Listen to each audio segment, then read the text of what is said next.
Back then, in one village, there lived a woman named Agaba. She lived with her husband, named Katongole, for over 10 years. They struggled to have a child of their own, but her husband's family made life unbearable for her, believing she was barren. Her husband always shielded her from his family, who blamed her for their childlessness.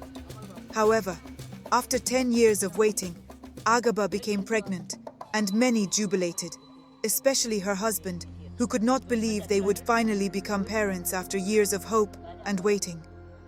One morning, after 9 months, Agaba went into intense labor pains. After several hours of pain, the baby had not been born. Agaba screamed for hours in extreme pain, and the midwife, working on her that day, did all she could. However, after many hours of trying, Agaba collapsed and fell silent. This shocked her husband, who ran into the village to seek more help. He met a powerful woman named Yabu, known for her experience in childbirth and herbal remedies, and pleaded for her to come and save his wife's life. Yabu agreed. Upon arrival, Yabu assessed Agaba's condition and immediately prepared a mixture of herbs and oils, chanting ancient prayers as she applied them to Agaba's belly. Suddenly, the atmosphere in the room shifted, and Agaba's consciousness immediately restored. Yabu guided her with the delivery, and after a few minutes, Agaba gave birth to a bouncing baby boy, bringing joy to everyone. Katongole held his son and could not believe he was finally a parent. However, in the midst of their joy, Agaba noticed something about her baby. He had a peculiar birthmark on his left arm in the shape of a half moon. Agaba got curious, but decided not to dwell on the birthmark, focusing instead on the joy of having a child. That same night, when the moon was full, Agaba noticed that her baby's birthmark enlarged. She quickly called her husband to witness it, but before he arrived, their son had mysteriously died in her arms. Initially thinking the baby was asleep, Agaba soon realized his body was getting cold. Devastated, she screamed as she could not believe her son was gone.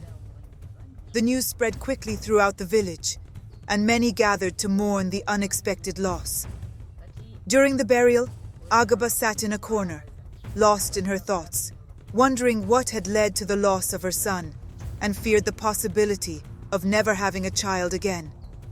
However, not long afterward, Agaba got pregnant for the second time. She was shocked at how easily it happened and couldn't wait to have a child. This made her forget about her grief and instead found comfort in the thought of welcoming another child. She prayed for the safe arrival of her child and a future filled with laughter, hoping to not be robbed of her joy again. A few days later, during the peak of the afternoon, while walking, she suddenly felt a sharp pain in her stomach. As she crawled in pain, a liquid substance trickled down her leg. She called out for her husband, who quickly sent for Yabu, noticing she was in labor. Yabu rushed and met Agaba in much pain, feeling worse than her first pregnancy. After several hours, she gave birth to a bouncing baby boy, filling everyone's hearts with joy again. However, this joy was short-lived as Agaba realized their baby looked exactly like their first son, with a half-moon-shaped birthmark on his left hand. Katongole looked pale and panicked at the thought of losing another child, remembering his first son's birthmark moments before he died. Agaba held her baby close, noticing the birthmark began to glow. Before she knew what was happening, he died in her arms. She held her son's lifeless body, hoping for a miracle. Tears streamed down her face as her heart shattered, and she called on death to take her life as well, because she couldn't take it anymore. This troubled her husband, who did everything to protect her. One morning, Katongole woke up and noticed his wife was not in bed. He searched the entire house but could not find her, fearing she may have committed suicide. He rushed out, shouting throughout the village about her disappearance, spreading alarm. The villagers joined him in the search, but she was nowhere to be found. This made Katongole think something terrible had happened. He returned home, restless, hoping and praying for her return.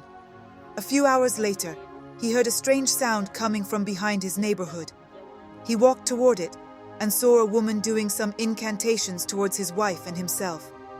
He moved closer and saw a woman who he once loved during the old times.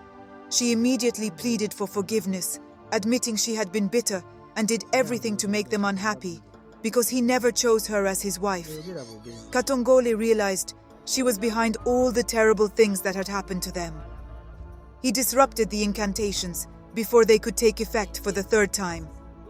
Katongole took the woman to the village elders, where she confessed, and was doing so out of the love she still had for him. The village elders punished her by cutting off her lips, so she would be unable to do the incantations again.